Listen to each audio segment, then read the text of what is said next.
하나님은 영이시니 예배한 자가 신령과 진정으로 예배할지니라. 할렐루야. 찬송과 영광을 받으시게 합당하신 하나님께 감사와 찬송과 영광을 올려드립니다. 우리를 한 주간도 이 모양 저 모양 지키시고 보호하여 주셨다가 오늘도 복되고 거룩한 날 주님 앞에 나와서 예배드렸으로 인도하신 주님께 감사드립니다. 이 자리에 성령 하나님 기름 부으시고 각 사람이 심령이 임하여 주셔서 오늘 예배 속에서 그 하신 주님을 뜨겁게 만나게 하시고 온몸과 마음과 정성을 다하여 드려진 예배가 됐도록 성령 하나님 친히 인도하여 주시옵소서. 모든 예배를 주 앞에 의탁드렸고 감사드리며 예수님 이름 받들어 기도드렸습니다. 아멘. 다 같이 일어나셔서 83장 나의 마음의 근심 구름 찬양하겠습니다.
참여의 기도를 드리겠습니다. 우리는 하나님의 자녀입니다. 그래도 하나님 말씀대로 살지 못했던 것을 회개할 때 십자가 보혈로 깨끗하게 씻어줄 것입니다. 다 같이 참여의 기도를 드리겠습니다. 할렐루야. 좋으신 아버지 앞에 참여의 기도를 드립니다. 우리는 하나님의 자녀로서 하나님 말씀과 뜻대로 살아온 우리들이 내 뜻대로 살았던 허물과 죄를 회개하오니 십자가 보혈로 씻어 주시옵소서. 눌러보며 범죄하고 귀로 들으며 범죄하고 입술로 범죄하고 생각과 행함으로 범죄하였습니까? 회개할 때 십자가 보혈로 씻어 주시옵소서. 너의 죄가 주름같이 붉을지라도 양태까지라고 말씀하였사오니 동에서가 먼 것처럼 우리 죄가를 멀리해주시고 십자가 보혈로 씻어 주시옵소서. 우리 죄를 자백하면 저는 미쁘시로 오르사 우리 모두를 사하시며 용서한다고 말씀했으니 말씀에 의하여 회개한 심령을 성령이 불러 태워주시고 보혈로 깨끗하게 씻어 주시옵소서. 우리의 생각과 마음을 죄는 모든 악한 영은 차단될지어다. 모든 공중전은 차단될지어다. 죄가 회개한 심령을 십자가 보혈로 씻어주시고 용서하니 주님께 감사드리며 예수 이름 받들어 기도드렸습니다. 교동문 125번 사순절 두 번째입니다. 하나님이여 사슴이 시냇물을 찾기에 갈급함같이 내 영혼이 주를 찾기에 갈급하니이다. 내 영혼이 하나님 곧 살아계시는 하나님을 갈망하나니 내가 언제 나가서 하나님의 얼굴을 보려까. 사람들이 종일 내게 하는 말이 내 하나님 어디 있느냐 하오니 내 눈물이 주야로 내 음식이 되었다. 내 영혼아 내가 어찌하여 낭망하며 어찌하여 내 속에서 불안해하는고. 너는 하나님께 소망을 두라. 그가 나타나 도우심으로 말미암아 내가 여전히 찬송하리로다. 낮에는 여호와께서 그 인자심을 베푸시고 밤에는 그의 찬송이 내게 있어 생명의 하나님께 기도하리로다. 내 반석이신 하나님께 말하기를 어찌하여 나를 잊으셨나이까. 내가 어찌하여 원수의 악으로 말미암아 슬프게 다니나이까 하리로다.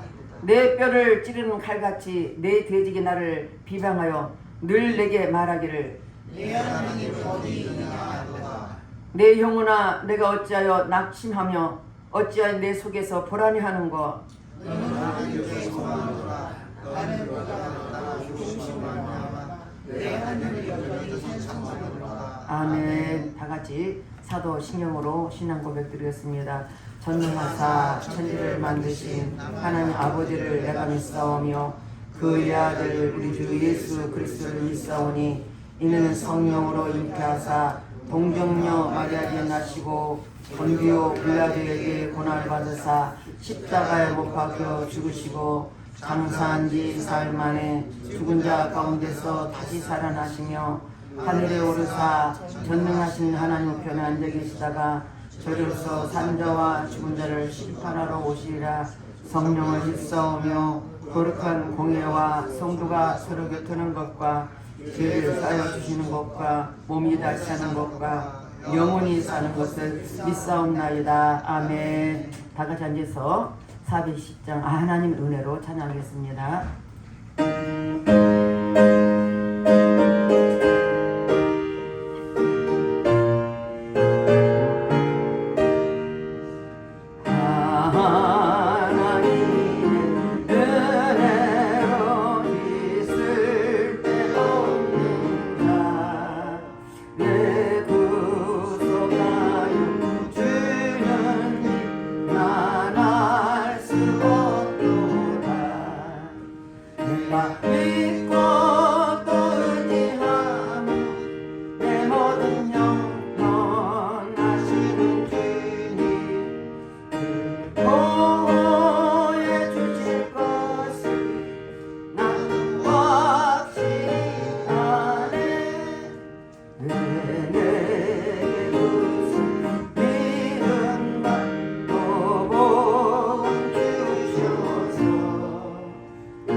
아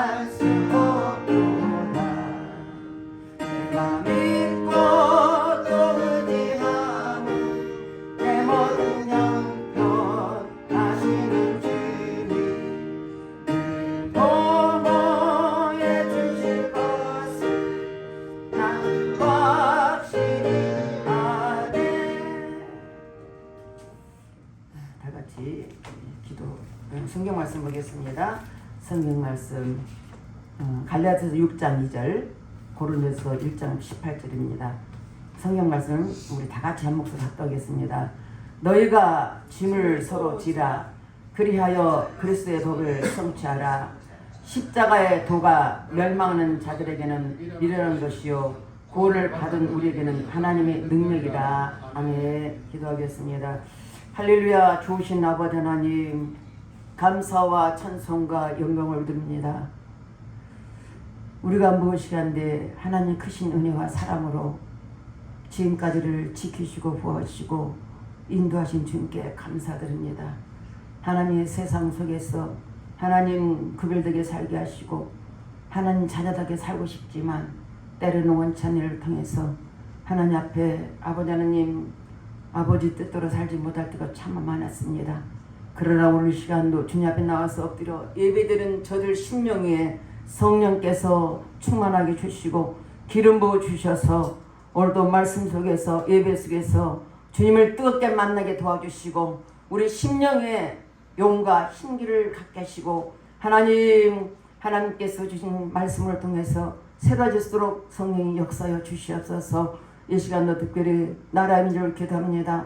세워진 대통령을 비롯하여 모든 위정자들의 생각과 마음을 사로잡아 주시고 저들이 하나님을 두려워하며 진실한 마음과 정직한 마음으로 진실로 이 백성과 국민을 위해서 정치, 경제, 사회를 이끌어가게 하시고 하나님 말씀에 어긋난 모든 악법들은 국회 통과되지 못하도 철저히 막아주시되 이 나라의 민족의 주인은 우리 하나님이시니 믿사오니 우리 하나님의 뚠뚠에 지켜주시고 하나님 탈북민도 있습니다.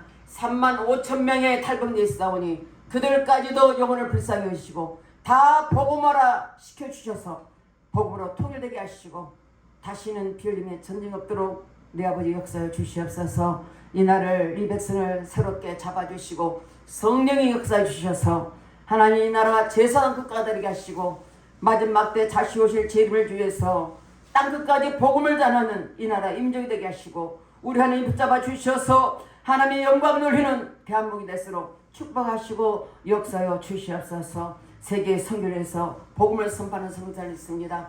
그들까지도 어느 곳에 있든지 성령 충만하게 하시고 말씀 충만하게 하시고 은혜 충만하게 도와주셔서 저들의 환경을 다스리며 정복하는 저들 되게 하시고 하나님의 땅끝에서 다시 오실 재림을 주르며 아버지의 재림을 주를 바라보며 복음을 선포한 그들에게 한없는 은총과 은혜를 베풀어 주시옵소서. 또한 아버지 세참의 영혼들이 있습니다.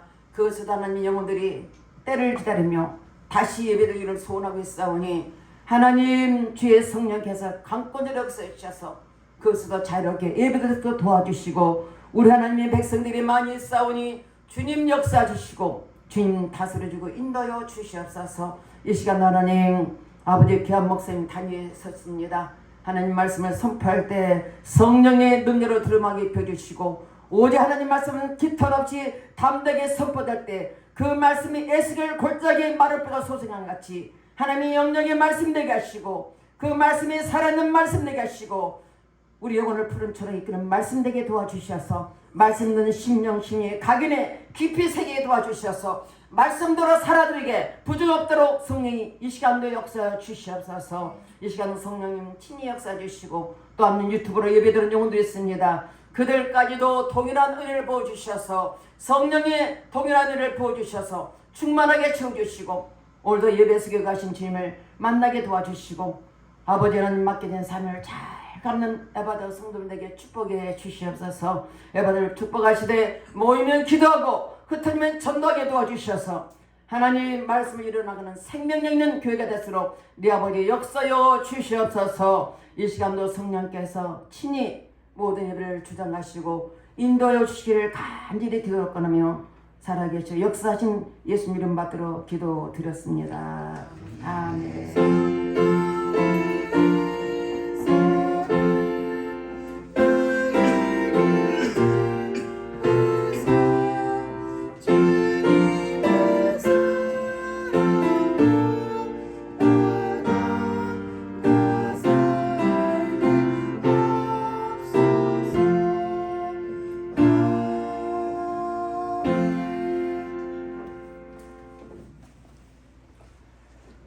할렐루야.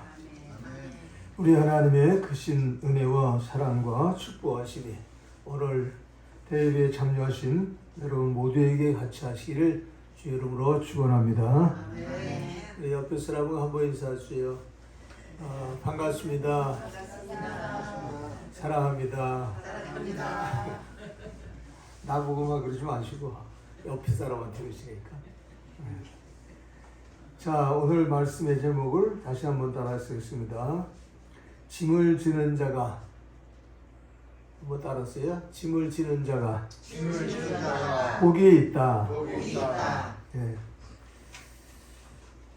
저는 오늘 갈라디아서 6장 2절 말씀과 고린도전서 1장 18절의 말씀을 통해서 짐을 지는 자가 복이 있다, 이런 말씀으로 은혜를 받고자 합니다. 그 짐을 지는 것에 대한 유머 예화가 하나 있어요. 한 번은 예수께서 12 제자를 데리시고 오늘은 높은 산에 올라가서 함께 기도하자, 그렇게 말씀하셨어요. 이 제자들이 다 기쁨으로 따라가게 됐어요. 산 밑에서 주님께서 뭐라고 그러시냐면은, 우리 산으로 올라가는데 그냥 올라가는 것보다 우리 돌이라도 하나씩 집어서 짊어지고 올라가자 그랬어요. 그래서 각각 자기 마음에 적당한 돌을 골라서 지고 가자. 그래서 12 제자들이 다 각각 돌을 주워서 손에 들고 올라가게 됐어요. 그런데 그 제자 중에 제일 그 열성이 있었던 베드로가 주님이 돌을 짊어지고 가자 그러니까 아주 좀 큰 돌을 골라가지고 어깨에 딱 짊어맸습니다. 그리고 다른 제자들은 적당한 돌들을 자기 나름대로 이제 들었는데, 가룟 유다는요 아주 똑똑한 사람이잖아요. 손바닥만한 돌 하나를 들고 올라가면서 예수님께서 돌을 들고 가라 그랬지 얼마나 큰 거를 갖고 가라는 말은 안 하셨다. 그래서 나는 이렇게 적당한 돌을 들었다. 그리고 손바닥만한 돌을 들고 올라가는 거예요. 근데 큰 돌을 짊어지고 가는 베드로는요, 중간중간이니까 후회스러워요. 내가 왜 이렇게 큰 돌을 짊어졌나. 그렇다고 중간에 돌을 버릴 수도 없고. 그런데 가룟 유다가 옆에서 또 조롱하는 겁니다. 아유, 혼자서 충성해라. 혼자서 잘난 척해라. 왜 그렇게 큰 돌을 짊어지고 땀을 흘려가면서 그렇게 올라가느냐. 그러면서 놀려댔어요. 다른 제자들은 자기들이 적당한 돌을 들으시니까 크게 부담 없지만 제일 부담스러운 거는 베드로였어요. 그래도 베드로는 끝까지 참으면서 정상까지 올라갔어요. 정상에 다 올라가니까 예수께서 다 둘러앉으라고 그러신 다음에는 지금 들고 온 돌들을 다 자기 앞에 놔라 그랬어요. 다 놨더니 주님께서 손을 들어서 축사하고 기도를 하시는데, 뭐냐면 하나님이여, 저들이 이렇게 힘들게 가지고 온 돌이 떡덩어리가 되게 해 주옵소서. 그렇게 됐더니 글쎄 그 들고 온 돌들이 김이 무럭무럭 나는 그런 떡덩어리가 됐다는 일화가 있어요. 그래가지고 베드로는 말이죠, 그렇게 힘들게 갖고 올라왔는데 이렇게 맛있는 떡이, 큰 떡이 생겼으니까 얼마나 기쁘겠어요. 그런데 가룟 유다는 말이죠, 쬐끄만 떡, 손바닥만한 거 하나 갖고 올라가지고 거기서 떡을 먹게 되니까 얼마나 또 민망해요. 그래서 가룟 유다는 부끄러움을 당하고 베드로는 많은 사람에게 칭송을 받는 그런 존재가 됐다는 일화가 있는 겁니다. 이 짐을 진다고 하는 거는요, 어떤 사람이고 좋아하는 사람은 없어요. 여자가 시집 오게 되면은 시집에 와서 갖가지 어려운 일을 할 때 항상 이 어려운 일을 하게 됐다고 해서 불평도 많이 하게 되고 또 그것 때문에 시험도 많이 드는데 이 어려운 것이 많아요. 어려운 짐을 지고 간다는 게 쉬운 게 아니죠. 군대 가서 또 군대 들어가가지고 열심히 뭐 좀 군대 업무를 잘하고 여러 가지 어려운 일을 짊어지고 일하면은 너 군대 와서 충성하려고 그러냐고 또 비웃는 사람도 많아요. 근데 우리가 이 땅에 살다 보면요, 짐을 지는 자가 있기 때문에 정말로 모든 사람에게 편안함을 주고 기쁨을 주고 유익함을 주는 사건이 얼마나 많은지 몰라요. 그래서 오늘 우리는 이 사순절이 이제 닥치는데 이 사순절은 부활절이 있기 전에 예수님께서 고난당하신 걸 기념하기 위해서 지키는 절기인데 우리는요, 이 고난당하는 것이 무엇인가를 알고 살 줄 알아야 되는 거예요. 특별히 예수를 믿는 기독교인들은 이 고난에 대한 신앙을 갖는 것이 얼마나 큰 유익이고 하나님의 축복인가 하는 것을 생각하지 않을 수가 없는 것입니다. 여기 본문에서 말하는 짐을 진다는 것은요, 여러 가지 의미가 있는데 갈라디아서 6장 2절에는 이 서로 짐을 져라. 이것이 그리스도의 법을 성취하는 것이라 이렇게 말했어요. 그러니까 그리스도의 법은 이 짐을 지는 거예요. 짐을 지는 거. 그리고 이 짐에 대한 것을 구체적으로 언급한 게 고린도서 1장 18절인데 십자가에 누가 멸망하는 사람들에게는 미련한 것이로되 구원을 얻는 우리에게는 하나님의 능력이 됨이라 이렇게 말씀했어요. 이 말씀의 의미를 보면은요, 십자가의 도를 통해서 하나님의 구원의 역사를 본다는 거예요. 여러분, 하나님께서 우리에게 주시는 구원이란 말은요, 헬라어에서 보면 소조, 소테리아, 소제인, 예수아 이런 등등의 표현합니다. 근데 그 구원에 대한 것은 우리 영혼이 구원을 받아서 하나님 나라 간다는 그 뜻이 있어요. 근데 그 뜻만 있는 게 아니고 그 구원의 속에는 우리가 이 세상을 살아가는 동안에 당하는 모든 환난과 고통과 저주스러움과 또 말할 수 없는 그런 시련의 문제들이 있을 때마다 하나님이 우리를 건져주시고 구출해 주신다는 뜻이 포함되어 있는 거예요. 그래서 성경에서는 우리들이 가난할 때에 그 가난을 누가 짊어주셨느냐? 예수께서 짊어주셨다는 말씀을 썼고, 우리가 병들었을 때 누가 우리의 병을 짊어주셨느냐? 성경 말씀하기를 예수께서 짊어주셨다고 말해요. 그리고 우리의 인생이 결국에 가서는 심판을 받게 되는데 왜 심판을 받느냐? 죄 때문에 심판을 받는 거예요. 그 죄악 때문에 심판을 받게 되는데 주님께서는 우리가 받을 심판을 대신 짊어지셔서 우리를 구원하셨다는 말씀이 들어있는 거예요. 주 예수를 믿는 사람에게는 이와 같이 심판을 받지 않도록 주님께서 당신의 몸으로 짊어지셨다 하는 것입니다. 그래서 예수께서 짊어지신 십자가는 이사야 43편에도 잘 언급했습니다마는 우리가 당해야 될 고난, 우리가 당해야 될 저주, 우리가 당해야 될 멸망, 우리가 마땅히 받아야 될 그 엄청난 심판에 대한 것을 주님이 대신 그 몸에 담당하셨다는 사실을 표현해 주는 거예요. 그래서 예수 믿는 사람이 예수를 믿음으로 말미암아 얻는 축복이라는 건 어마어마한 거예요. 이거는 이 세상 어떤 돈으로 살 수 없는 거고 세상의 어떤 권력으로도 얻을 수 없는 그런 고귀한 것이라는 것을 성경에 말씀합니다. 예수께서는 이렇게 십자가를 지시고 골고다 언덕에 올라오시고 그 십자가에서 양손과 양발의 못을 받으시고 피를 흘리시면서 죽어주셨어요. 그것은 바로 저와 여러분들을 위해서 죽으셨다는 걸 말해줘요. 그런데 빌립보서 2장에 기록한 말씀과 히브리서 12장에 기록한 말씀 보니까 예수께서 십자가 달려서 죽으시고 부활 승천하신 이후에 하나님 보좌 우편에 앉으셨다 그랬어요.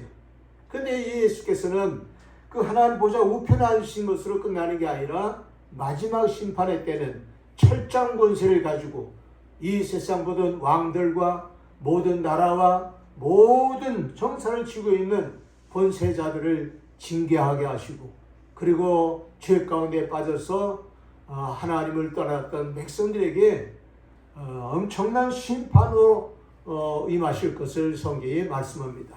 그 심판과 모든 권세를 가지고 오시는 예수 그리스도를 우리는 왕이라고 말하는 겁니다. 왕 중의 왕으로 오시는 거예요. 만군의 여호와이신 하나님께서 예수에게 모든 권세와 능력을 주셔서 세상을 다스리게 하신다는 것을 의미해 준 겁니다. 그러니까 십자가를 주신 그 까닭은 뭐냐면은 바로 그런 영광이 있다는 것을 우리에게 알려주는 그런 내용이라고 볼 수가 있습니다. 저는 성경을 읽으면서 이 짐을 지는 이 십자가 신앙이 얼마나 소중한가 하는 것을 많이 깨달아 봤는데, 특별히 제가 창세기 49장 8절로 12절을 읽다가 크게 감동받은 게 있어요. 거기에는 어떤 내용이 들었냐면은 여러분이 잘 아는 믿음의 조상 야곱이 12아들이 있었는데 그 12아들 중에서 넷째 아들 유다에게 크게 축복하는 내용이 나와요. 그 12아들을 다 이제 축복하는 내용이 나오는데 이는 야곱이 임종하기 전에, 세상을 떠나기 전에 마지막으로 그 자식들을 위해서 축복하는 내용인데, 그 르우븐부터 시작해가지고 이제 베냐민까지 다 축복을 하는데, 그 축복하는 아들 중에 네 번째 아들, 그에게 장자권에 관계된 축복을 해요. 또 그뿐 아니라 그 유다에게 주시는 축복이 어마어마합니다. 제가 창세기 49장 8절로 12절 말씀을 참조해 보는데 거기에 이런 내용이 들었어요. 유다야, 너는 내 형제의 찬송이 될지라. 내 손이 내 원수의 목을 잡을 것이요 내 아비의 아들들이 내 앞에 절하리로다. 유다는 사자 새끼로다. 내 아들아, 너는 움킨 것을 찢고 올라갔도다. 그의 엎드리고 웅크림이 수사자 같고 암사자 같으니 누가 그를 범할 수 있으랴? 홀이 유다를 떠나지 아니하며 치리자의 지팡이가 그 발 사이에서 떠나지 아니하기를 실로가 오기까지 미치리니 그에게 모든 백성이 복종하리로다. 이렇게 기록되어 있어요. 이 말을 좀 더 설명하자면 무슨 얘기냐면은 유다에게는요 왕권이 주어진다는 거예요. 그리고 유다의 그 왕권이 실로가 오기까지, 이 땅에 메시아가 오기까지, 그리스도가 오기까지 그의 왕권은 유지될 것이라고 얘기하면서 온 백성들, 그 형들과 온 백성들은 그에게 복종하게 될 것이다. 이런 말씀을 쓰고 있는 거예요. 그러니까 이 십자가 신앙을 가진 사람들에게 주시는 축복인데, 왜 유다가 이런 축복을 받게 됐느냐라고 하는 사건에 대한 것은 창세기 43장부터 이제 자세하게 설명되는 내용이 나와요. 거기 적어도 세 가지가 나옵니다. 제일 첫째는 뭐냐면요, 어떤 일이 벌어졌냐면은 이 12아들 중에 요셉이라는 아들이 가장 사랑을 많이 받으니까 형들이 시기해가지고 그래서 요셉을 죽이기로 작정하게 돼요. 그래서 들판에서 이 요셉을 죽이기로 작정해가지고 요셉이 자기들이 찾아왔을 때 아주 깊은 구덩이에다가 그를 던져버렸어요. 몸에 걸쳤던 채새 옷도 다 벗기고 알몸으로 그 구덩이에 던져버렸어요. 그 구덩이는 자기 힘으로 나올 수 없는 깊은 구덩이였습니다. 거기에 던져버리고 요셉이 이제 형들의 미움을 사서 이제 죽게 됐는데, 그때 그 요셉을 어떻게 하면 살릴까 하는 생각을 한 사람이 누구냐면 유다였어요. 그래서 유다는 다른 형제들이 살기가 등등해갖고 그 동생 요셉을 미워하기 때문에 죽이려고 했던 것을 그것을 그 앞에서 못 죽이도록 막을 수 있는 힘이 없었어요. 얼마나 살벌한지. 그래서 머릿속에 어떻게 하면 살릴 수 있을까 그 생각을 하고 있다 보니까 저 이스마엘 장사꾼들이 애굽으로 이렇게 이제 장사하기 위해서 내려가는데 그때 머리를 쓴 거예요. 여러분 언제든지요 좋은 생각을 가지고 남을 살리는 데 머리를 쓰는 사람은요 참 훌륭한 사람이에요. 오늘날 많은 사람들은 머리를 써갖고 어떻게 하면 남을 죽일까, 어떻게 하면 저를 죽여야 내가 살까, 뭐 이런 생각하잖아요. 근데 유다는 머리를 쓰되 어떻게 하면은 남을 살려줄까 하는 그런 사고방식을 가진 사람이에요. 그래서 동생을 어떻게 살릴까 하는 걸 궁리하다가 보니까 장사꾼이 저기서 오는 걸 봤어요. 그래서 그가 속으로 이렇게 하면 되겠구나. 그래서 자기 형제들한테 뭐라고 얘기하냐면, 우리가 그래도 아무리 믿고 아무리 싫어도 우리 형제가 아니냐, 그리고 우리의 피를 같이 나눈 그런 형제인데 우리가 그냥 죽이지 말고, 우리가 사실 다 요셉에 대해서는 다 미워하고 싫어하는 건 사실이니까 그 요셉을 영영이 벗어날 수 없는 종으로 팔아버리자. 저 이스마엘 장사꾼에게 팔아버리면 팔려가면은 다시는 우리 눈에 보이지 않지 않겠느냐 이래가지고 팔기로 했어요. 그랬더니 이 유다가요 말을 하니까 형제들이 설득이 됐어요. 그래서 그렇게 하자 그래갖고 은20에 팔아버리게 됐어요. 요셉은 그 바람에 애굽으로 내려가서 가진 고생을 다합니다. 종으로 10년간이라는 세월을 보디발이라는 장군 집에서 종살이를 해요. 그리고 또 종살이 하다가 또 보디발의 아내의 유혹을 받은 걸 또 물리치고, 그러다가 거기서 누명을 씌고 감옥에 들어가서 또 2년의 세월을 또 보내요. 그러니까 애굽에 들어가서 12년의 이런 세월을 보내고 난 다음에 이 요셉은요 엄청난 고생을 하고 멸시와 천대를 받으면서 그렇게 살았어요. 그런데 그가 보디발의 가정에서 종살이할 때 아주 성실하게 종살이함으로 그를 가정 총무 삼아서 모든 걸 다 정리하고 또 기록하고 하는 그런 총무 역할을 해가지고 지냈는데, 그 역할을 하다 보니까 감옥에 들어가서도 거기서 또 그런 일을 하게 되고 그래서 총무 역할을 열심히 한 거죠. 그 총무가 이제 발전돼 갖고 나중에 국무총리가 된 건데, 그런데 이렇게 요셉이 그런 순환을 당하고 어려움을 당해서 애굽의 국무총리가 됐어요. 그 사건에 대한 내용은 이 성경에 자세히 들었는데, 이 요셉이 꿈을 해석을 잘했어요. 그래서 감옥에 누가 들어왔었냐면 떡 굽는 관원장, 포도주 짜는 관원장이 왕을 모셨던 관원장, 요즘으로 말하면 장관이죠. 이 장관들이 감옥에 갇혔었어요. 그래서 감옥에 갇혔는데 한 번은 포도주 따는 관원장이 뭐라 하냐면은 꿈 얘기를 하는 거예요. 내가 꿈을 꾸니까 포도나무 열매가 주렁주렁 열렸는데 그걸 짜가지고 내가 왕한테 바치는 그런 꿈을 꿨다. 그랬어요.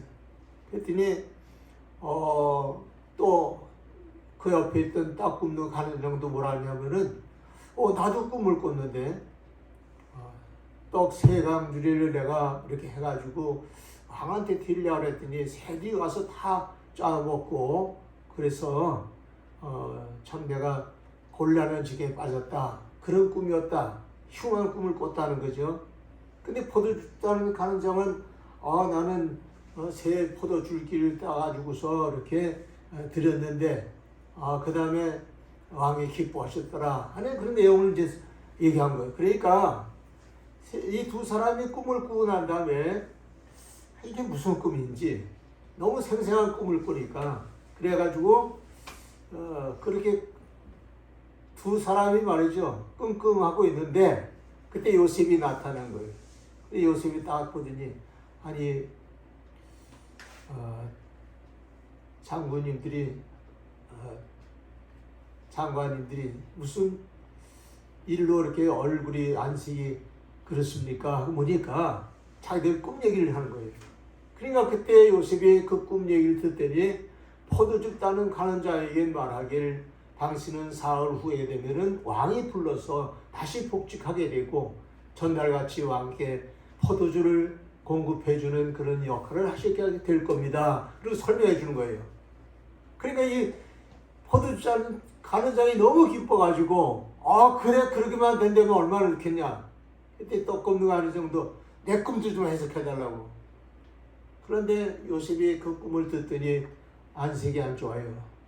좀 근심스럽게 생각을 하고 있으니까 좀 얘기 좀 해달라고. 그러니까 요셉이 뭐라 하냐면 당신은 앞으로 사흘 후가 되면은 복직하는 게 아니라 사형을 받게 될 겁니다 하는 그런 내용으로 설명하는 거예요.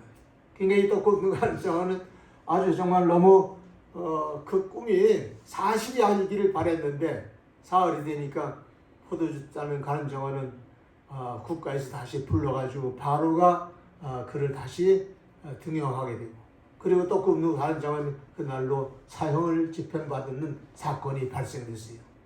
이 사건이 발생되게 됐는데 그 포도주 따는 가는장이 그날 그 궁궐에서 보낸 수레를 타고 이제 올라가게 될 때 요셉이 뭐라 그러냐면은 장관님께서 복직을 하시게 되면 제가 억울하게 이렇게 감옥에 가셨다는 것을 좀 알려주셔서 저를 좀 도와주세요. 그리고 보냈어요.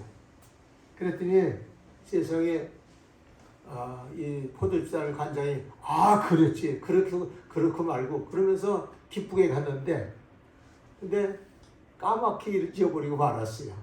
까맣게 잊어버리고 2년이라는 세월도 또 지나간 거예요. 또 그렇게 지나가지고서 그런 판국인데 그때 어떤 일이 벌어지냐면 바로 왕이 또 꿈을 꿔요. 바로 왕이 꿈을 꾸는데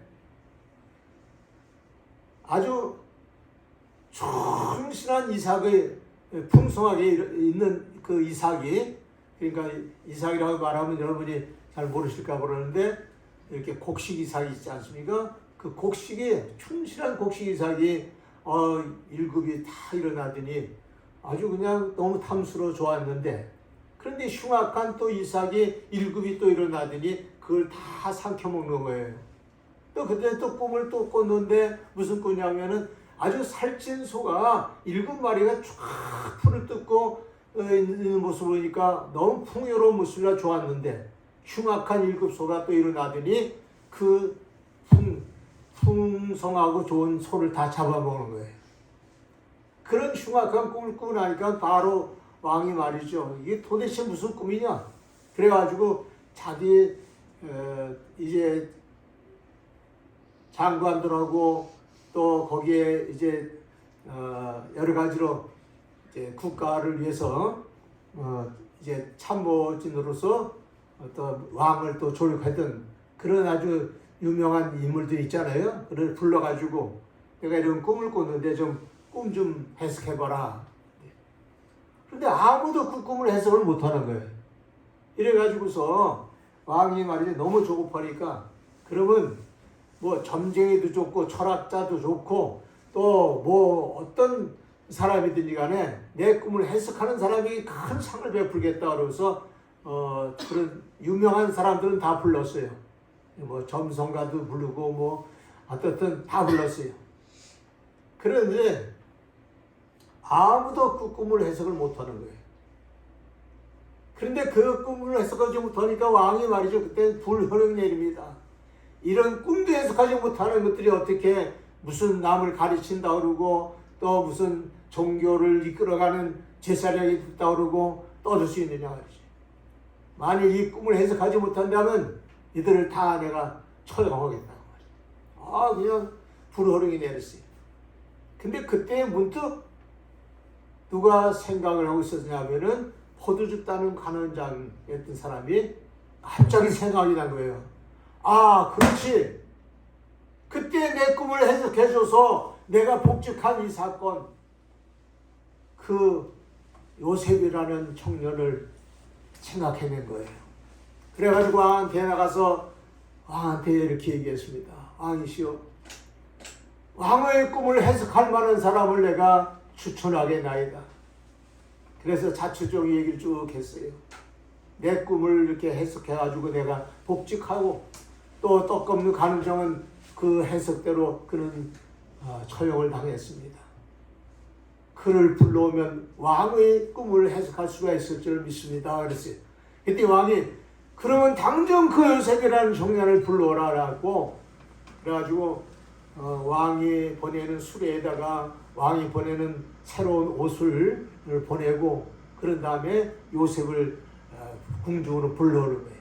그래가지고 요셉이 그 궁궐에 들어가가지고 왕을 이제 아뢰니까 왕이 그대가 꿈을 잘 해석한다는 소리 들었는데 내 꿈도 해석해주면 그에게 상을 주겠노라 그런 거예요. 그랬더니 요셉이 뭐라 하냐면은 왕이시여 그 왕이 꾸신 꿈은 천지 만물을 창조하신 하나님께서 주신 것인데 앞으로 이 나라에는 7년 동안 흉년의 시대에 올 겁니다.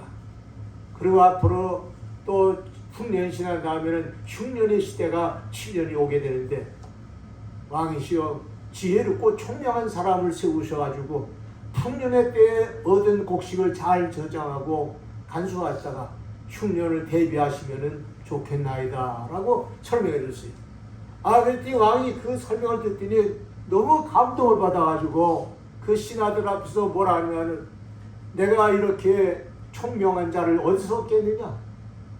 어디서 이렇게 훌륭한 사람을 얻겠느냐? 그러면서 감동을 받아가지고 모든 신하들 앞에서 내가 이 사람을 총리로 세우고자 하는데 그대들은 어떻게 생각하는 거 그랬어요. 다들 지금 죽을 뻔했는데 요셉 때문에 살아나니까 다들 찬성이요. 그래가지고 요셉이 국무총리가 된 거예요. 그래가지고 이제 나라를 정세를 이제 다스려 나가게 되는데 그때부터 진짜 7년이 지나고 풍년의 시절이 마치면서 흉년의 시대가 왔어요. 흉년의 시대가 오는데 그 애굽 땅에만 흉년이 있는 게 아니라 온 지역이 다 흉년이 드는 거예요. 그 주변 나라들이 다 흉년이 드는 거예요. 그 흉년이 들었을 때 모든 나라 백성들이 곡식을 얻기 위해서 애굽으로 찾아오는 사건이 발생된 거예요. 그때 가나안 땅에 살고 있었던 이 야곱의 아들들도 흉년이 만나니까 곡식을 얻을 데가 없어요. 근데 소문을 들으니까 애굽에는 곡식이 많다더라 하는 소리 들은 거예요. 그래서 애굽으로 이제 곡식을 얻으러 가게 된 거죠. 곡식을 얻으러 애굽으로 갔는데 그 애굽에 도착하니까 국무총리가 모든 걸 관할하고 있어요. 이 10 형제들이 이제 거길 간 거예요. 베냐민만 빼놓고 다 간 거예요. 그래서 거기서 이제 곡식을 이제 얻어가게 됐는데 요셉이 말이죠. 뭐라고 그러냐면은 너희들은 가만히 보니까 이 나라를 정탐하기 위해서 온 정탐꾼들이다. 다른 뜻이 있어서 왔다는 거죠.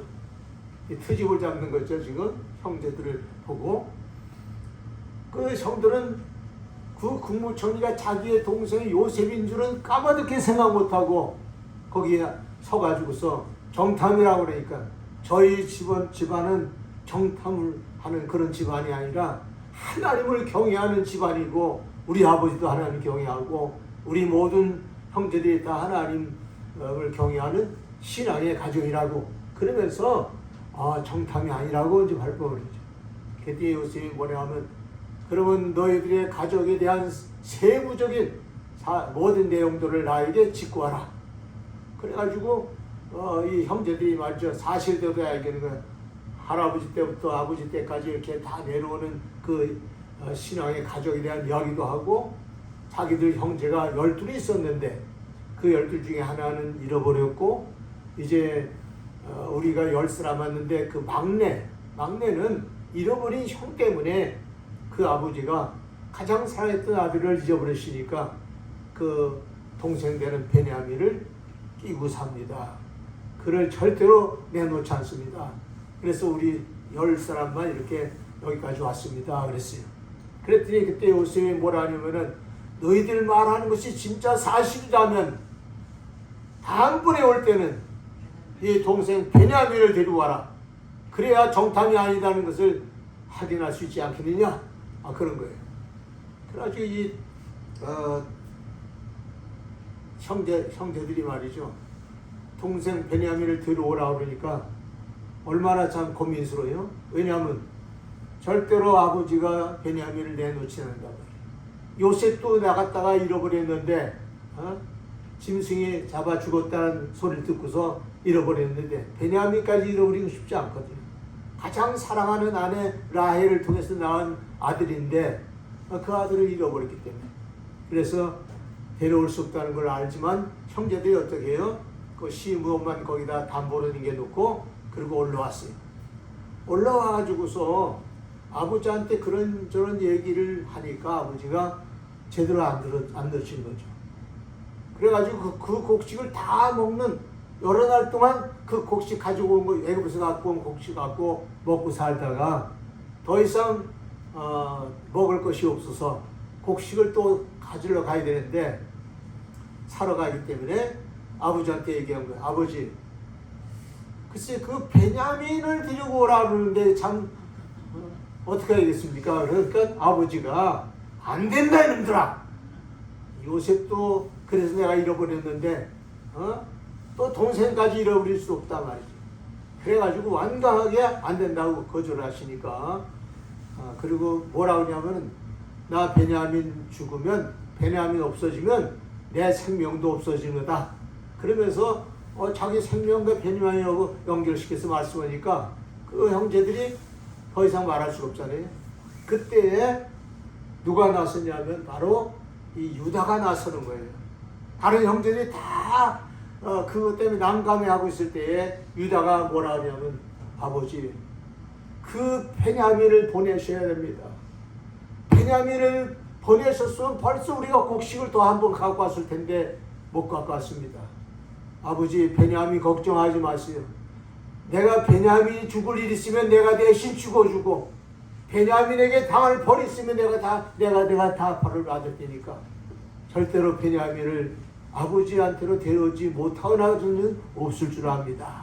그래서 자기를 담보해갖고 베냐민을 위해서 자기가 희생하겠다는 각오를 아버지한테 내니까 아버지가 거기에 감동을 받아갖고 그래 네 말 믿고 그럼 보내겠다 해갖고 베냐민을 보내는 거예요. 그래가지고 애굽에 당들었는데 당들어가지고서 그 총리 앞에 딱 쓰니까 총리가 그 베냐민을 보니까 마음이 울컥하잖아요. 이 베냐민이 자기 동생인 거를 총리는 알고 있지만 이 사람들은 총리가 애굽 사람인 줄 알지 요셉인 줄은 까마득하게 모르고 있는 거예요. 그런 상태에서 같이 대화를 하다가 이 요셉이 말이죠. 너무 자기가 그립고 보고 싶었던 동생을 보니까 억제할 수가 없어서 사람들을 물치고 자기 방으로 따로 돌아가서 그 방에서 혼자서 엉엉 울고 그렇게 울고 난 다음에 다시 정지하고 나와가지고 이제 너희들에게 필요한 너희들 동생을 이렇게 불러와가지고 정탐이 아니라는 사실을 입증했으니 내가 곡식을 주노라 해가지고 곡식을 차루마다 다 이제 10자를 다 만들어가지고 이제 보내게 됐어요. 그래 보내서 이제 다들 콧노래를 부르면서 쭉 올라오는데 얼마쯤 올라왔더니 군사들이 막 쫓아 올라오는 거예요. 그러니 거기 섰거라. 그래서 웬일인지 다 어리둥절하고 쳐다보니까 너희들 중에서 우리 총리가 그렇게 귀하게 여기는 은잔을 훔쳐간 자가 있다. 그러니 그 자를 색출해야겠다. 그러니까 이 형제들이 뭐래요? 우리는 절대 그런 짓을 할 사람들이 아니라고 그렇게 발뺌을 한 거죠. 근데 그러면 자료를 다 걸러봐라 그래서 자료를 걸렀더니 누가 나왔어요? 다른 사람이 아니라 바로 생명같이 여기는 베냐민의 자리에서 은잔이 나온 거예요. 그래서 그 은잔이 나온 이 베냐민 때문에 다 끌려왔어요. 다시 끌려와가지고서는 그 총리가 있는 그 공간까지 다 와가지고서 이 형제들끼리 뭐라고 서로 주고받고 그러냐면은 야 이게 무슨 꼴이냐 동생의 자료에서 은잔이 나오다니 이게 말이 되냐? 그러면서 자기들끼리 뭐라 하면은 우리가 옛날에 자기들끼리 얘기하는 거예요. 요셉이 자기들의 소리를 듣는 거를 생각지도 못하고 자기들끼리 수근수근 얘기하는 거예요. 우리가 옛날 요셉을 그렇게 억울하게 팔아먹고 그런 행동하는데 이 벌을 지금 받는 것 같다고. 그러면서 자기들이 얘기를 하는 거죠.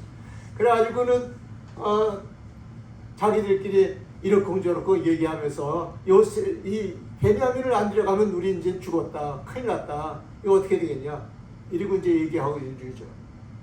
그랬더니 이제 요셉이 딱 정지하고 나와가지고 그들에게 뭐야 하면 너희들이 나의 귀하게 여기는 은잔까지 가지고 가시니 너희가 벌을 받아 마땅치 않겠느냐. 요새 엄포를 넣죠. 그러니까 이 형제 중에서 르벤 석권 다른 형제가 뭐라 하냐면 우리에게 이런 일이 생길 것은 생각지 못했는데 일이 이렇게 되시니 우리가 어떻게 변명하리요. 우리 모두가 당신의 종이 되고 우리 모두가 당신의 명령에 따라서 우리가 처벌을 받겠사오니 그리하옵소서. 그러고는 할 수 없이 이제 부복한 거죠. 그랬더니 요셉이 뭐라 하냐면 그럴 필요는 없다. 내 은잔을 훔쳐간 그 베냐민만 내가 처벌을 하고 그대들은 돌려보낼 것이니라.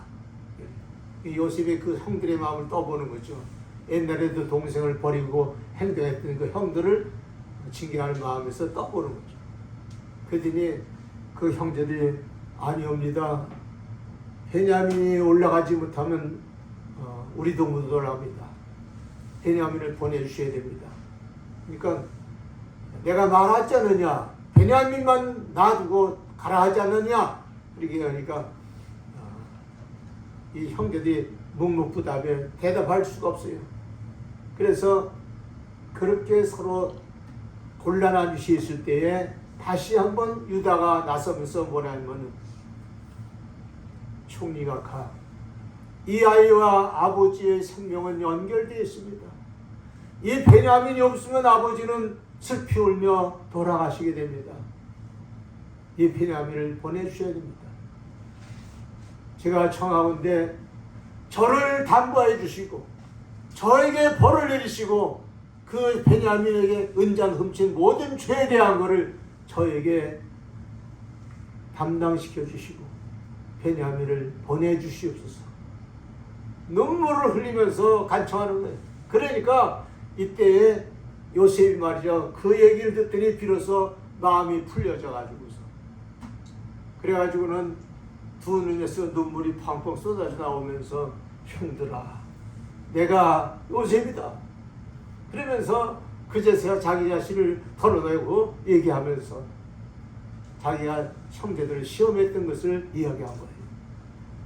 여기에서 우리가 배울 게 뭐냐면 이 유다라는 사람이 그 아버지 앞에서도 자기가 담보해서 베냐민을 데려오겠다고 그러더니 요셉 앞에서도 자기 자신이 베냐민을 대신해서 형벌을 받겠다고 그렇게 나섰기 때문에 그 아버지가 그 마음에 품었던 그 생각을 가지고 마지막 자기가 세상을 떠나기 전에 형제들을 축복할 때 유다에게 가장 큰 축복을 주셨다는 것이 성경의 말씀인 것입니다. 사랑하는 여러분, 우리가 이 땅에 살아갈 때에 남을 위해서 짐을 진다는 것, 또 다른 사람의 곤란을 위해서 자기가 책임을 질 줄 아는 사람, 이 사람이 바로 유다 같은 사람인 것을 깨닫습니다. 성경에 보면 이와 같은 내용들이 상당히 많아요. 시간이 없어서 다 얘기를 못합니다. 성경에 한 가지 보면 또 룻이라는 여자가 나오죠. 룻기에 보면 룻이라는 여자는 모압 여자예요. 이방 여자예요. 근데 이 모압이라는 모압 여자인 룻이 예수님의 족보에 들어와요. 성경에 보면 룻이라는 여자가 예수님 족보에 들어왔잖아요.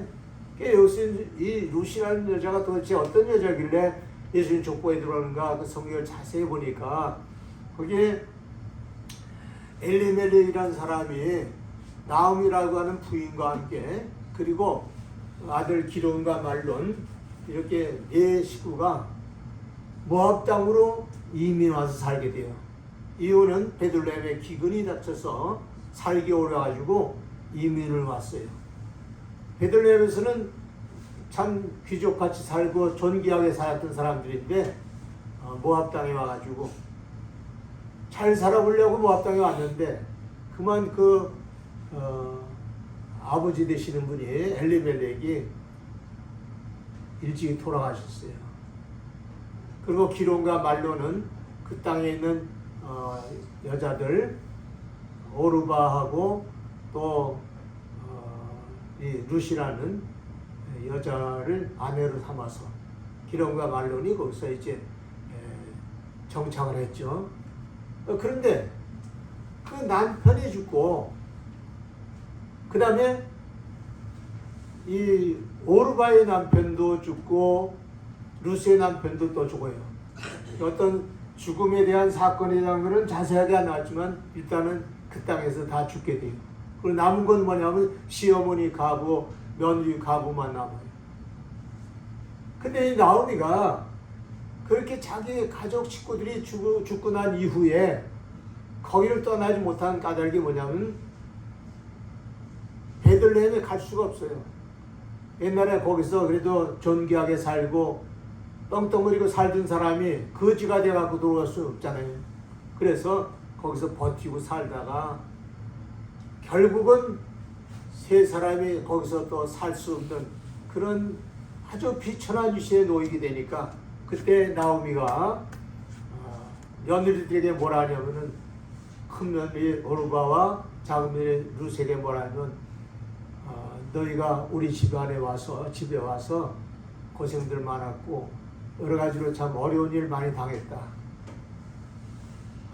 나는 이렇게 된 상황에 내 고향에 돌아가서 그냥 일가 부치나 누구한테 의지하고 거기 살다가 거기서 내 몸을 묻으려고 그러는데 너희들은 너희들의 행복을 찾아서 갔으면 좋겠다. 그리고 터놓고 얘기했어요. 그랬더니 이 며느리들이 울면서 어머니를 떠나지 못합니다. 어머니 함께 가게 해주세요. 그러니까 그 어머니가 할 수 없이 같이 데리고 나오다가 이제 요단강 나루토에까지 와서 이제 마지막 배를 타기 전에 한 번 다시 얘기합니다. 내가 다시 말하는데 너희들 나 따라와가지고 거기서 무슨 내 남편 감도를 만들어줄 수도 없고 그리고 내가 자식을 낳아갖고 너희들에게 그 자식이 자랄 때까지 길러서 너희들 남편 만들어줄 수도 없고 그런 처지 아니냐. 너희들이 지금이라도 생각 차려라. 나를 따라가서 거지꼴로 이렇게 따라가가지고 어떻게 살겠냐. 그러면서 너희들의 행복을 찾아 너희들 민족에게 가라 그랬어요. 그랬더니 오르바가 뭐라고 하냐면 첫째 며느리가 뭐냐면 어머니께서 그렇게 말씀하시면 저도 할 수 없어요. 그러면 저 갈게요. 그러고는 오르바는 이제 어머니를 떠나서 가는 거죠.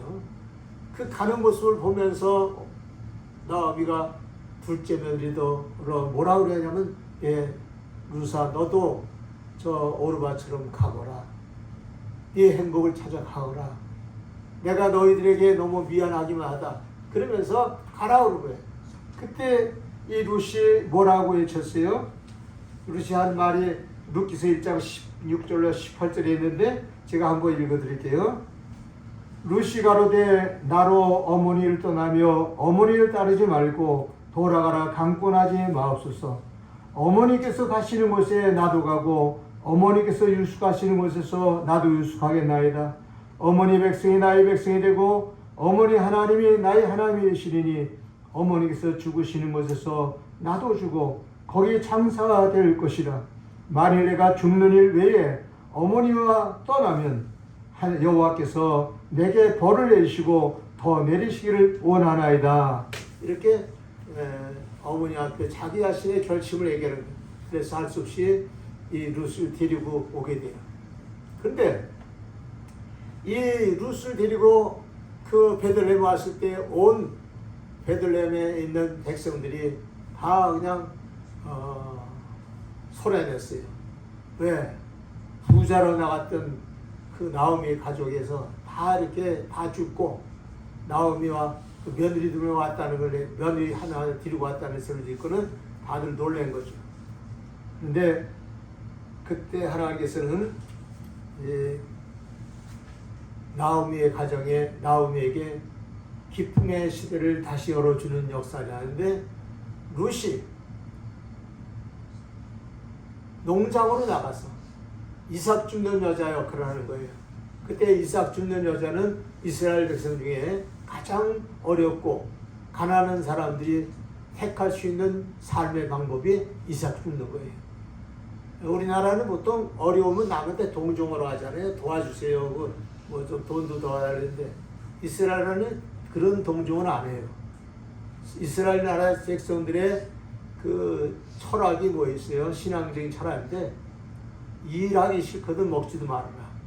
그러니까 무엇이든지 일을 해야만 도와주는 거예요. 일을 하지 않으면 안 돼. 그래서 일을 하는데 제일 비천한 일이 뭐냐면 이삭 줄로 나가는 일이에요. 그게 최하의 일이죠. 이 일을 룻이 자청한 거예요.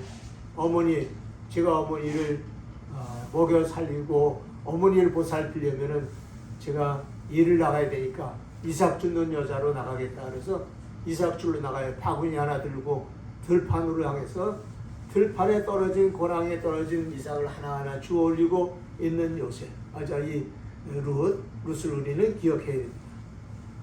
근데 저는 이 장면을 시로 한번 읊어왔어요.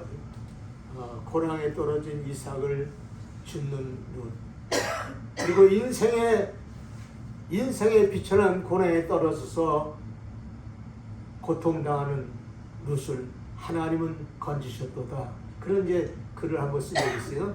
그러니까 이렇게 골에 떨어진 그 이삭을 줍고 있는 이 룻, 그 룻에 대해서 좋은 소식을 듣고 감동을 받은 사람이 누구냐면 그 농장 주인 보아스라는 사람이었어요. 그 보아스가 룻에 대한 소식을 다 들었고 너무 감동을 받았어요. 그래갖고 자기 종들에게 뭐라 하냐면, 저 룻이 이삭을 줍거든 그 이삭 줍는 고랑에다가 곡식단에서 곡식을 뽑아가지고 뿌려줘서 많이 걷어가도록 하게 하라 그랬어요. 그래갖고 이 룻은 말이죠, 그냥 고랑에 떨어진 이삭만 주워서 갖고 가는데 엄청나게 많이 갖고 와서 그것으로 어머니를 공경하는 일이 생겼다는 것이죠. 그런 다음에 이 보아스가 룻을 사랑하기 때문에 두 사람 사이에 사랑이 싹 타가지고 결혼을 하게 돼요.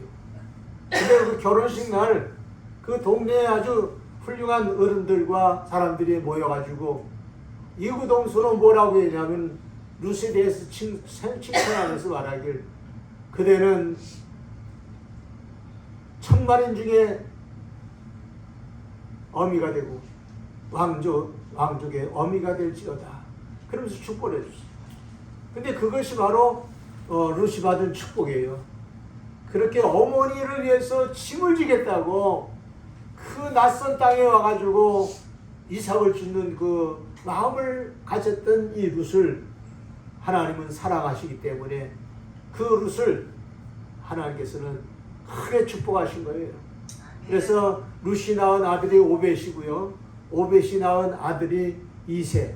그 이세는 다윗의 아버지죠.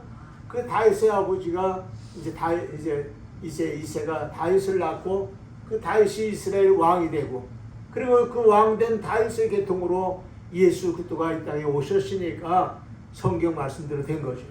그래서 이 룻이라고 하는 여자가 이렇게 존귀한 여자가 됐다고 하는 것은 다른 것이 아니라 그 남들이 다 싫어하고 남들이 다 그 짐을 지기를 싫어하는 그런 어머니를 모시고 자기 자신을 희생하는 이런 마음을 가진 십자가 정신이 있었기 때문에 하나님께서 룻의 생애를 존귀하게 만드셨다.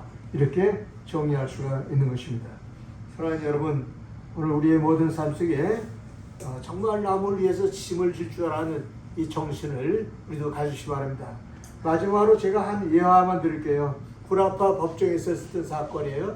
그 법정에 어떤 일이 생겼었냐면은 그 당시 때에 권세가 있고 상당히 능력이 많은 그런 이제 귀족이 있었어요. 근데 그 귀족이 말을 타고 이제 여행도 하고 말을 타고 또 운동도 하고 그 말이 얼마나 비싼 말이냐면 수억 원에 해당되는 귀중한 말이에요.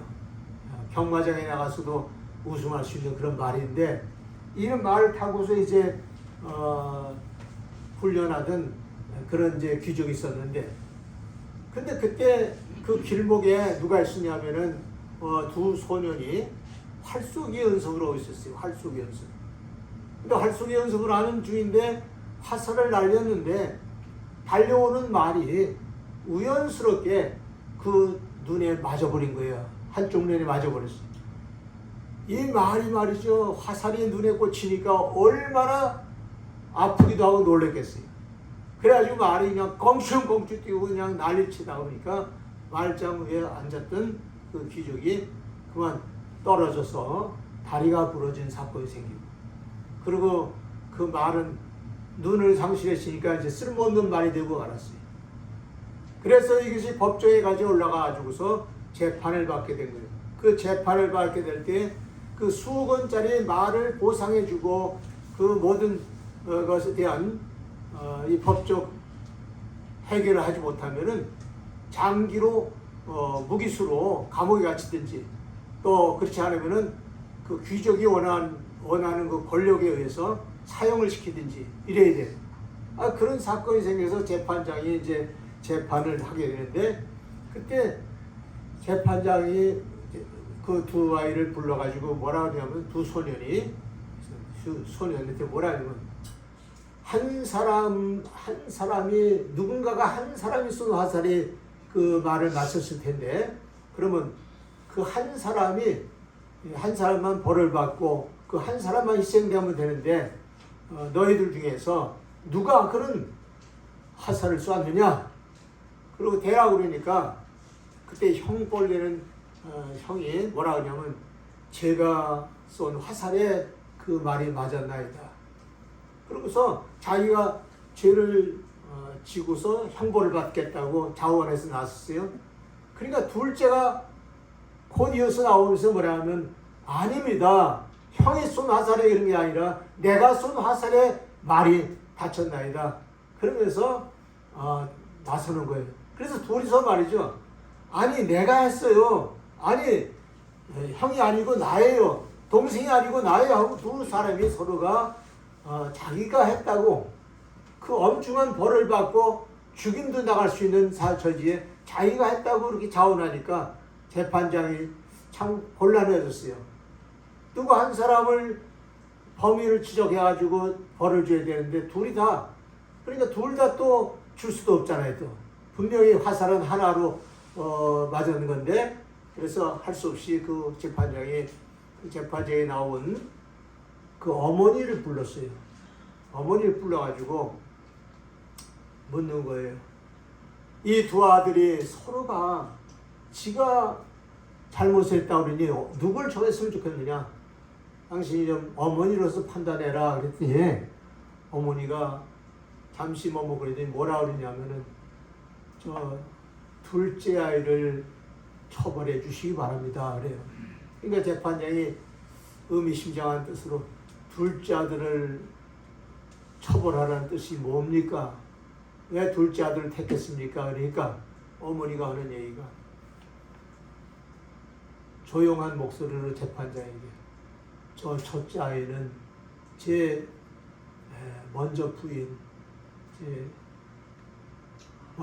낳은 아들입니다. 근데 둘째는 내 친자식입니다.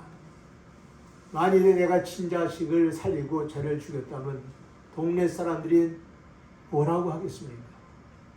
내 아들을 차라리 벌을 주는 게 더 유익하고 그것이 더 뜻있는 거 아니겠습니까?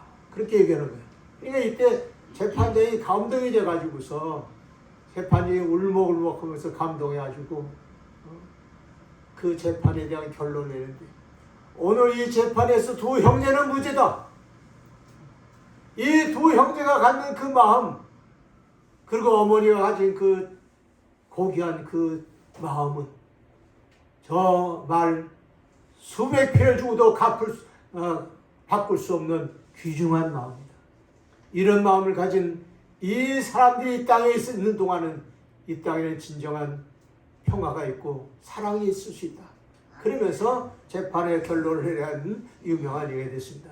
여러분, 짐을 질 줄 아는 사람이 바로 그런 거예요.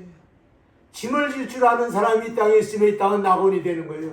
짐을 질 줄 아는 사람이 이 땅에 있다면 이 땅은 진정한 평화가 이루어지는 거예요. 짐을 질 줄 아는 사람이 있을 때 이 땅에는 진정한 삶의 가치가 있는 것입니다. 예수 그리스도는 우리에게 이와 같은 모습을 보여주시기 위해서 이 땅에 오신 것입니다. 기도하시겠습니다.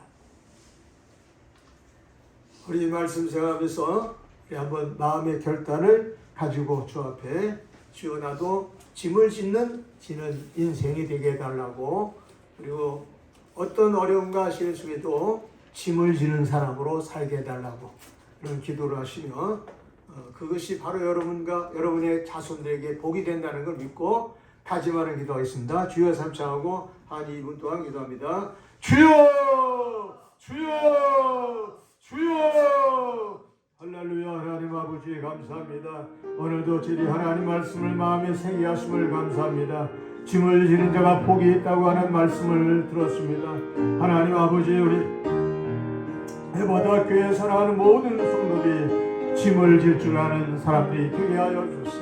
십자가에서 몸부림치고 피 흘리신 예수 그리스도는 우리의 모든 죄를 짊어지시고 우리의 가난도 짊어지시고 우리의 질병도 짊어지시고 우리가 받을 모든 저주를 짊어지시고 십자가에서 몸을 보내주셨습니다. 저희들도 예수 그리스도처럼 함께하여 주옵소서. 예수 닮는 저희들 되게 하여 주시옵소서. 십자가에 도와 멸망하는 사람에게 미련한 것이로되 구원을 얻는 우리에는 하나님의 능력이라 하신 말씀을 마음속에 새기게 하여 주시옵소서.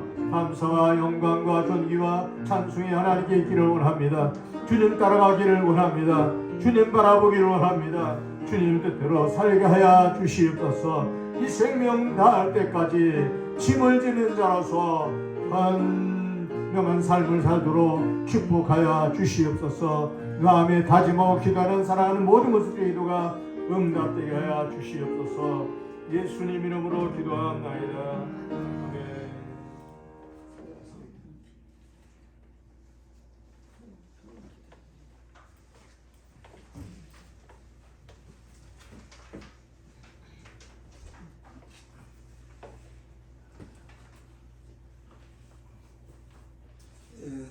헌금 찬양 하겠습니다. 헌금 찬양 492장.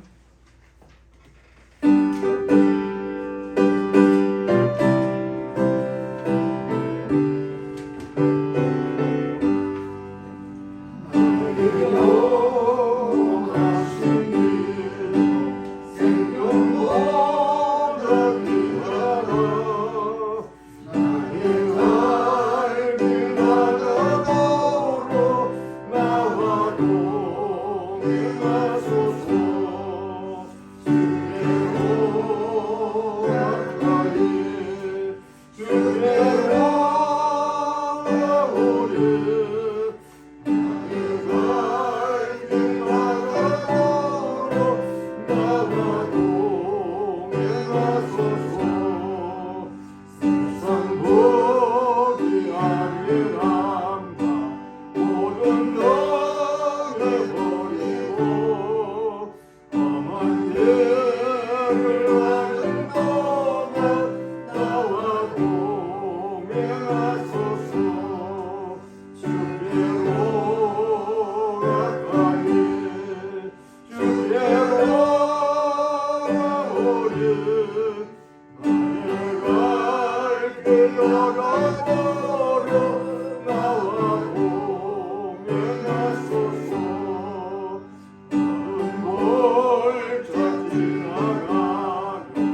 축복 기도하겠습니다. 영광과 존귀와 찬송을 받으시옵다 하신 하나님 아버지, 오늘 이렇게 에바다교에 살아가는 모든 권속들이 우리 하나님을 섬기는 마음을 가지고 우리 하나님을 경외하는 마음을 가지고 주 앞에 예물을 올립니다. 하나님, 저들의 정성과 바쳐진 예물이 하나님 나라 창고에 채워지게 도와주시고 이 예물을 통해서 하나님의 선한 사업이 이루어지게 하시옵시고 또 이 예물을 통해서 하나님의 큰 영광 나타내 주시옵소서. 11절을 통해서 쌓을 곳이 없도록 붓기를 원하시며 감사의 예물을 통해서 우리의 생애 속에 차고 넘치게 하기를 원하신 하나님, 저들의 모든 예물이 하나님께 상달되고 저들이 드려진 은밀한 예물들이 다 하나님을 기쁘게 하는 예물들 되게 하여 주시고 이 예물을 인해서 저들의 생애 속에 하나님께서 약속하신 말씀대로 30배, 60배, 100배, 1000배가 되도록 저들의 생애 속에 풍족한 것으로 넘치게 채워 주시옵소서. 저들과 저들의 가족과 모든 자손들이 이 땅에서 번성하게 하시고 하나님을 기쁘게 하는 거룩한 백성들이 많이 일어나도록 복의 복을 베풀어 주시옵소서. 예수 그리스도의 이름으로 축복하며 기도하옵나이다. 아멘.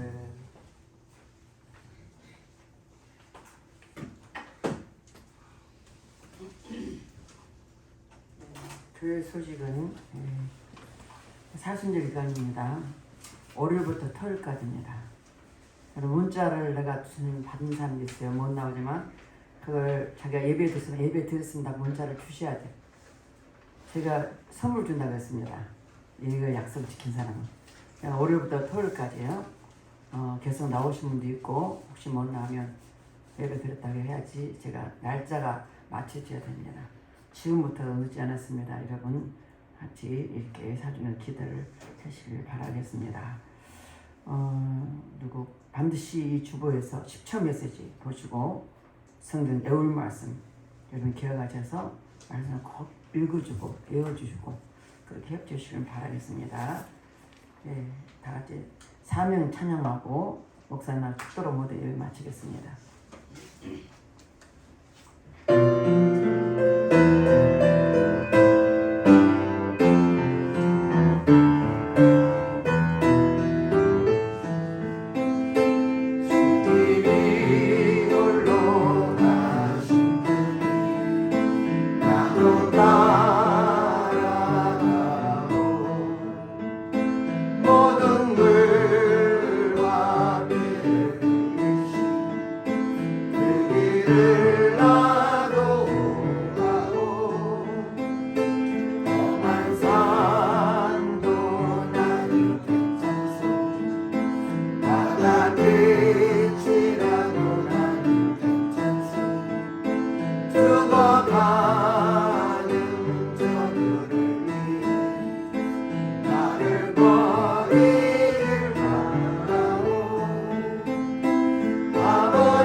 이제는 우리 구주 예수 그리스도의 놀라우신 은혜와 우리 아버지 하나님의 지극하신 사랑하심과 성령의 교통감의 역사가 충만하신 은혜가 십자가의 도를 사랑하고 짐을 지는 사람으로서 살아가기를 다짐하는 사랑하는 모든 성도들 외와 또 에바다교에 속한 모든 가족들과 성도들 위해 이제로부터 영원히 함께 하시기를 간절히 축원하옵나이다. 아멘. 아멘. 찬양